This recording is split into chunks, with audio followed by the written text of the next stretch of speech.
y a de cela fort longtemps, vivait à l'orée d'une vaste forêt un bûcheron, sa femme et leurs 7 enfants, tous des garçons.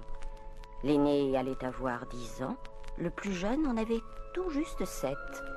Mais il était si petit, si menu, qu'on l'avait surnommé le Petit Poucet.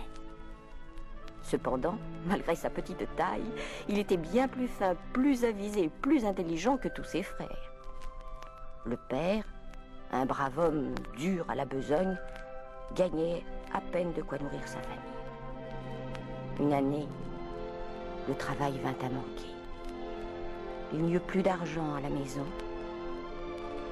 Et un soir, après avoir couché les enfants, le bûcheron dit à sa femme: Nos fils n'ont plus rien à manger. Il ne reste même pas un croûton de pain. Le seigneur du village te doit encore 10 écus. Que pourrait-il te payer? Il m'en a fait la promesse, mais les promesses, ça ne nourrit point. Mon Dieu, que vont devenir les petits? Je n'aurai pas le courage de les voir mourir de faim sous mes yeux. Demain, nous irons les perdre dans la forêt. Perdre nos enfants dans la forêt? C'est impossible. Je ne te laisserai pas faire. Tais-toi, femme.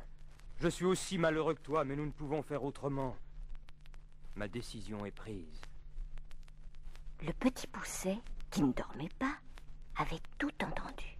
Il ne dit rien à ses frères de peur de les effrayer, mais dès que son père eut soufflé la chandelle, il se leva sans bruit pour aller au bord d'un ruisseau où il remplit ses poches de petits cailloux blancs. Le lendemain, le bûcheron et sa femme emmenèrent leurs enfants au cœur de la forêt.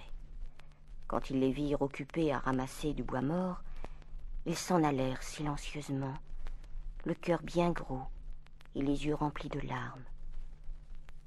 Le plus âgé des frères remarqua le premier leur absence. Où sont nos parents, Petit Poucet? Je ne les vois plus. Ils sont partis? Partis? Où ça? Au logis? En nous abandonnant ici? Nous sommes perdus. Je veux aller à la maison. J'ai peur. Je veux rentrer chez nous. Je veux voir maman. Je veux voir maman. Ne pleurez plus, mes frères. Je vais vous reconduire. Vous voyez ces petits cailloux blancs sur le sentier? C'est moi qui les ai semés. Il n'y a qu'à les suivre pour rentrer au logis. Allez, en route! Comme il l'avait promis, le Petit Poucet ramena ses frères à la maison. Au moment où ils allaient pousser la porte, ils entendirent la voix de leurs parents. Le seigneur du village est quand même bien honnête de nous avoir fait porter tout à l'heure nos 10 écus et ce grand panier plein de victuailles. Allons, mange, ma femme. Je ne pourrai rien avaler. J'ai la gorge trop serrée en pensant à nos pauvres enfants perdus dans la forêt. Allons vite les chercher.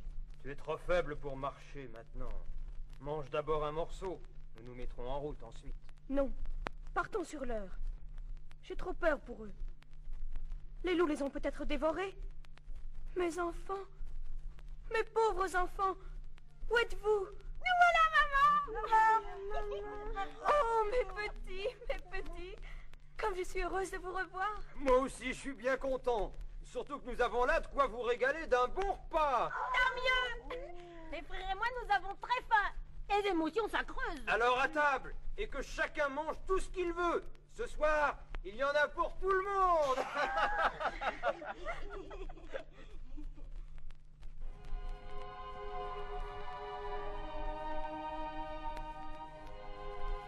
Hélas, bientôt la famine revint, obligeant le bûcheron et sa femme, accablés de chagrin, à se séparer de leurs enfants, qu'ils conduisirent au plus profond de la forêt, en un lieu si éloigné que nul ne s'y était jamais aventuré. Ce jour-là, le Petit Poucet n'avait en poche qu'un gros morceau de pain, dont il fit des miettes qu'il jeta derrière lui, en pensant qu'elles remplaceraient les petits cailloux blancs. Mais les oiseaux mangèrent les miettes, il ne put retrouver son chemin.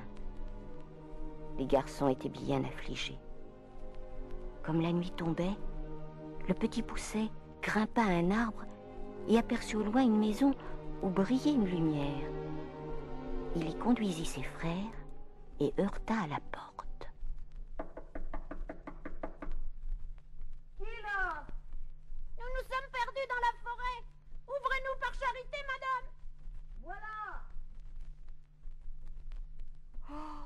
pauvres enfants, vous êtes tout trempés, tout tremblants de froid. Pouvons-nous entrer, madame? Vous ne savez donc pas où vous êtes? Ici, c'est la maison de l'ogre, qui mange les petits-enfants. Sauvez-vous vite, avant qu'il n'arrive. Si nous restons dans la forêt, les loups nous mangeront. Il vaut mieux que ce soit monsieur votre mari qui nous mange. Et peut-être qu'il aurait pitié de nous si vous vouliez bien l'en prier. Un ogre n'a pitié de personne. Mais entrez, mes enfants, je vais essayer de vous cacher. Fermez la porte et chauffez-vous devant la cheminée.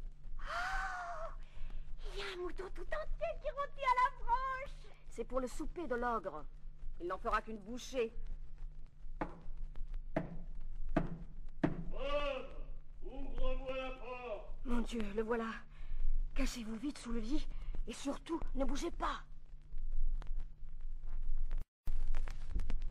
Apporte-moi un pichet de vin frais, femme, et sers-moi à souper. J'ai grand faim. Tout est prêt. Le mouton est cuit à point.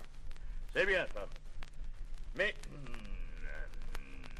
on dirait que ça sent la viande fraîche ici. C'est le veau que vous mangerez demain à votre dîner. Ça sent la viande fraîche, te dis-je.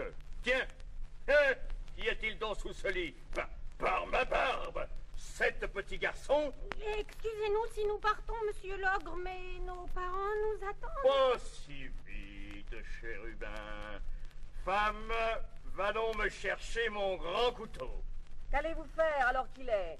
N'aurez-vous pas assez de temps demain? Tais-toi, femme, et obéis. Mais vous avez encore ici un veau, 2 moutons et la moitié d'un cochon. Par ma foi, tu as raison, femme. Donne-leur bien à souper afin qu'ils ne maigrissent point. Et va les mener coucher. Je m'occuperai d'eux plus tard.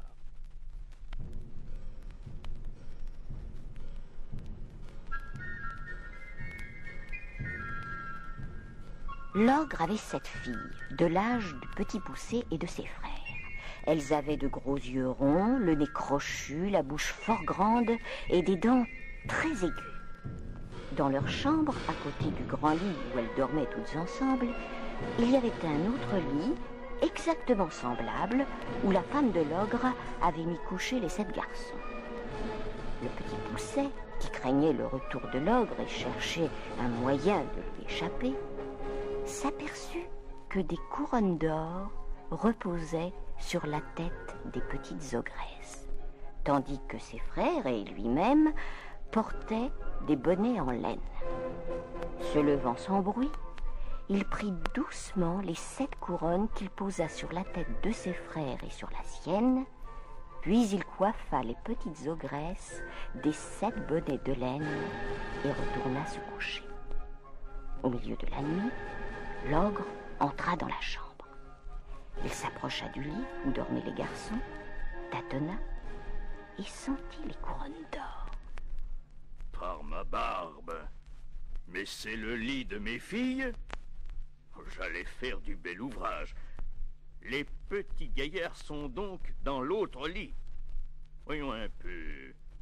Oui, je sens leur bonnet de laine. Il n'y a plus de doute. Cette fois-ci, je les tiens. Quand l'ogre sortit de la chambre un peu plus tard, le Petit Poucet réveilla ses frères, les fit s'habiller en hâte et leur dit de le suivre. Ils se glissèrent doucement dans le jardin, sautèrent par-dessus le mur et s'enfuirent dans la nuit en courant à toutes jambes. Le lendemain matin, en entrant dans la chambre de ses filles, la femme de l'ogre poussa un grand cri qui fit accourir son mari. Pourquoi as-tu crié, femme? Misérable, regarde ce que tu as fait à nos petites filles. Oh! Oh! C'est la faute de ces 7 petits gredins. Ils me le paieront. Donne-moi mes bottes de 7 lieues que je les rattrape sur l'heure. Le Petit Poucet et ses frères ne se trouvaient qu'à 200 pas du logis paternel quand ils virent apparaître l'ogre. Il fouillait la campagne à droite, à gauche, allait en avant, revenait sur ses pas, traversait de larges rivières aussi aisément que de simples ruisseaux et franchissait d'une seule enjambée les sommets des plus hautes montagnes. vers midi, comme il faisait très chaud, il alla s'asseoir sur un rocher sans se douter que les enfants se cachaient tout près. Bientôt accablé de fatigue, il s'endormit profondément. Tandis que ses frères regagnaient en hâte la maison de leurs parents, le petit Pousset s'approcha doucement de l'ogre et lui enleva ses bottes de 7 lieues, qu'il chaussa aussitôt. Puis, comme il savait que le roi de ce pays se trouvait fort en peine d'une armée qui combattait à 200 lieues de là, il se rendit au palais royal. Sire, votre majesté veut-elle savoir si son armée a battu l'ennemi? Je donnerais beaucoup pour en être informé, mais pourquoi me demandes-tu cela, mon enfant? Si votre majesté le désire, je lui apporterai des nouvelles de la bataille avant la fin de la journée. Tu me sembles bien présomptueux, mon jeune ami. Mais si tu dis vrai, je te ferai remettre un sac plein de pièces d'or. Vous pouvez faire préparer le sac, votre majesté.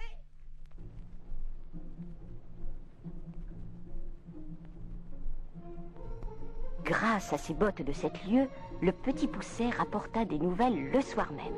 L'armée du roi était victorieuse. Le monarque était si content qu'il nomma le petit Pousset premier courrier de son royaume et le paya fort cher. Au bout de quelques années, ayant amassé beaucoup d'argent, le petit Pousset fit venir sa famille à la cour. Ses frères épousèrent de riches jeunes filles et ses parents vécurent auprès de lui, heureux et comblés, jusqu'à la fin de leurs jours.